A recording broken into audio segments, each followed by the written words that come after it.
नमस्ते, सदावत्सली मातृभूमि। जय हिंद दोस्तों दिन भर क्या रहा स्पेस, डिफेंस और इंटरनेशनल गलियारे से इस वीडियो में हम एक एक करके एनालिसिस कर लेते हैं। जम्मू कश्मीर के पुलवामा में लेरहर इलाके में आतंकियों और सुरक्षा बलों के बीच मुठभेड़ हुई। पुलिस और सुरक्षा बलों की संयुक्त टीम ने ऑपरेशन चलाया। कश्मीर जोन की पुलिस ने बताया कि दोनों ही आतंकवादियों ने पुलिस और एसएफ के वरिष्ठ अधिकारियों के सामने 2 AK-47 राइफलों के साथ आत्मसमर्पण कर दिया। मुठभेड़ में घायल हुए आतंकी को मेडिकल के लिए अस्पताल भेज दिया गया है। आपको बता दें कि जैसे कि मैंने कल के डिफेंस अपडेट में बताया था कि त्राल इलाके में शुक्रवार को जो सुरक्षा बलों के साथ मुठभेड़ हुई थी उसमें हिजबुल मुजाहिदीन के 3 आतंकवादी ठोक दिए गए थे। यानी कि चुन कर इन आतंकियों को ठोकने की जो प्रक्रिया भारतीय सेना ने यानी कि ऑपरेशन ऑल आउट चलाया है वो अब सार्थक होता नजर आ रहा है।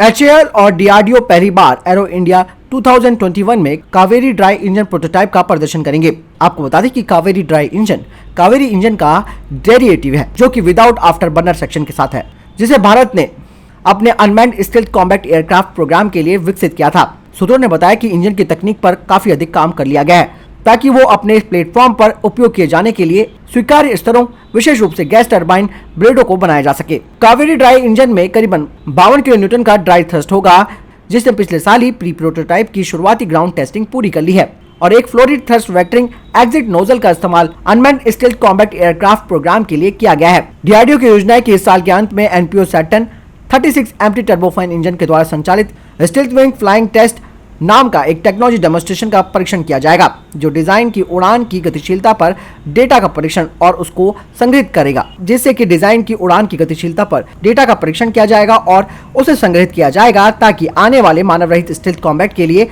और सुधार किया जा सके। उड़ान के योग्य कावेरी ड्राई इंजन प्रोटोटाइप को अगले 3 से 4 वर्षों में अपना पहला उड़ान प्रमाणन के लिए टेस्ट बेड विमानों पर इस्तेमाल किए जाने के लिए तैयार होना है। भारत के खिलाफ चीन की एक नई चाल और सामने आ गई है। पाकिस्तानी नौसेना के लिए चीन दूसरा नौसैनिक लड़ाकू जहाज तैयार करा है। चीन का ये नया जंगी पोत बेहतर रडार प्रणाली और लंबी दूरी की मिसाइलों से लैस होगा। इससे पाकिस्तान की समुद्री रक्षा क्षमता का विस्तार होगा। चीन जिस तरह से दक्षिण एशिया के देशों में दखल कर रहा है उससे उसकी मंशा साफ है। चीन डायरेक्ट या फिर इनडायरेक्ट रूप से भारत के समकक्ष एक नई चुनौती पेश कर रहा है। चीन चाहता है कि पाकिस्तानी नौसेना भारत के खिलाफ खड़ी हो सके। 2017 में पाकिस्तानी नौसेना ने 54 AP टाइप के 4 वॉरशिप के निर्माण के लिए चीन के साथ करार किया था। इस करार के तहत चीन ने अगस्त 2020 में पाकिस्तान के लिए पहला नौसैनिक जंगी जहाज तैयार किया था। इसी की तरह दूसरी फ्रिगेट शंघाई में तैयार की गई है। खास बात यह है कि ये पोत चीनी पीपल लिबरेशन आर्मी नेवी के मुख्य आधार है। चीनी नौसेना के पास करीबन ऐसे 30 पोत हैं। साथ ही चीन का मानना है कि यह उनकी अभी तक की सबसे एडवांस फ्रिगेट है। दोस्तों, अगर आपको यहाँ तक वीडियो पसंद आई हो तो वीडियो को जरूर लाइक करें और अपना महत्वपूर्ण कमेंट हमें जरूर दीजिएगा। इजराइल के दूतावास के बाहर हुए बम धमाके के बाद दिल्ली पुलिस लगातार जांच कर रही है। दिल्ली पुलिस ने बताया कि दिल्ली पुलिस की स्पेशल सेल विस्फोट के सिलसिले में राष्ट्रीय राजधानी में कुछ ईरानियों से पूछताछ कर रही है। जिन विदेशी नागरिकों से पूछताछ की जा रही है उनमें वे भी शामिल है जिनका वीजा समाप्त हो चुका है। हालांकि पुलिस ने यह भी जांच की कि जिस वक्त ये धमाका हुआ उस वक्त उस एरिया में करीबन 45,000 मोबाइल नेटवर्क काम कर रहे थे। इसके अलावा इजरायली दूतावास के पास ब्लास्ट में इस्तेमाल किए गए विस्फोटकों की जांच के लिए राष्ट्रीय सुरक्षा गार्ड की एक टीम भी तैनात कर दी गई है। शनिवार को टीम मौके पर पहुंची और जांच शुरू कर दी। इसके अलावा गुलाबी दुपट्टे की भी जांच हो रही है। आपको बता दें कि जहां पर ये धमाका हुआ था यानी कि इजरायली दूतावास के बाहर, वहां पर पिंक कलर का दुपट्टा मिला, जिसकी जांच पुलिस कर रही है। पुलिस ने मामले की 3D मैपिंग भी कराई है। ऐसा माना जा रहा है कि ईरान से जुड़ सकते हैं ये तार। हालांकि इस बारे में अभी भी जांच की जा रही है और 1 महीने के अंदर जितने भी लोग ईरान से आए हैं उन सभी नागरिकों का डाटा मांगा जा रहा है। पुलिस को आशंका है कि धमाके में ईरानी कनेक्शन हो सकता है। आपको बता दें कि इजराइल के राजदूत रॉन मल्का ने कहा कि अभी जांच चल रही है और घटनास्थल से सभी सबूत जुटाए जा रहे हैं। भारत और इजराइल के अधिकारियों का पूरा सहयोग मिल रहा है। अभी तक तो ये एक आतंकी हमला लगता है जिसका निशाना इजरायली दूतावास था। बीएसएफ ने अपने 3 अधिकारियों को बर्खास्त कर दिया है और 12 का तबादला कर दिया है। दरअसल बीएसएफ की तरफ से मैंने आपको पहले भी रिपोर्ट बताई थी कि लगातार कहीं ना कहीं करप्शन के मामले सामने आ रहे थे। अब ऐसे में 3 अधिकारियों को बर्खास्त कर दिया गया है। बीएसएफ के अतिरिक्त महानिदेशक पंकज कुमार सिंह ने बताया कि मवेशी तस्करी यानी कि कैटल स्मगलिंग के कई आरोप लगाए गए हैं। अब तक बीएसएफ के दक्षिण बंगाल फ्रंटियर के 3 अधिकारियों को बर्खास्त कर दिया गया है। बंगाल विधानसभा चुनाव के पहले पशु तस्करी और कोयला तस्करी के मामले की जांच केंद्रीय एजेंसियों ने तेज कर दी है। पशु तस्करी के मामले में तो हालांकि साफ बीएसएफ के अधिकारी पकड़े गए हैं। हालांकि बीएसएफ के वरिष्ठ अधिकारी ने इस आरोप को खारिज किया है।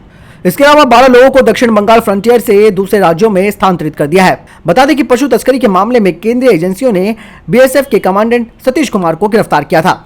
साथ ही अतिरिक्त महानिदेशक पंकज कुमार सिंह ने कहा कि अगर ऐसी घटना होती है या उनमें शामिल जो लोग होते हैं उनकी जानकारी आप डायरेक्टली मुझे दे सकते हैं और हम उस पर कार्रवाई करेंगे और किसी भी अधिकारी को बख्शा नहीं जाएगा। सर्जिकल स्ट्राइक की संभावना से डरा पाकिस्तान अब संयुक्त राष्ट्र के सामने गिड़गिड़ा रहा है। पाकिस्तान ने वैश्विक समुदाय की सहानुभूति हासिल करने के लिए दावा किया है कि भारत इस्लामाबाद के प्रति अपनी आक्रामकता को सही ठहराने के लिए फॉल्स फ्लैग ऑपरेशन का उपयोग करता है।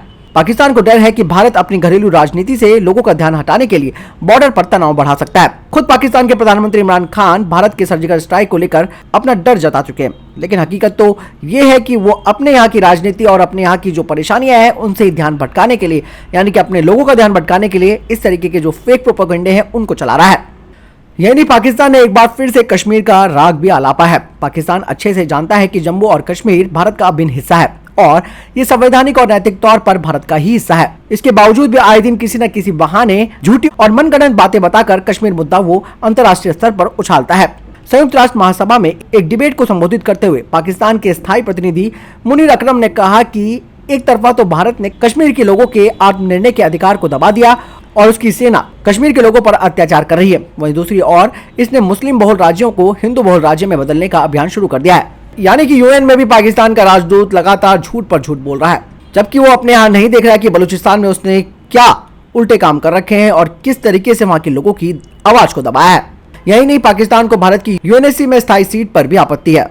तो दोस्तों ये थे अभी तक के टॉप डिफेंस और स्पेस अपडेट्स। वीडियो के संबंध में कोई प्रश्न जवाब या आपको कोई सवाल है आप कमेंट सेक्शन में लिखकर जरूर पूछ सकते हैं। फिलहाल इस वीडियो के लिए इतना ही, मिलता हूं नए वीडियो के साथ, तब तक के लिए जय हिंद, जय भारत।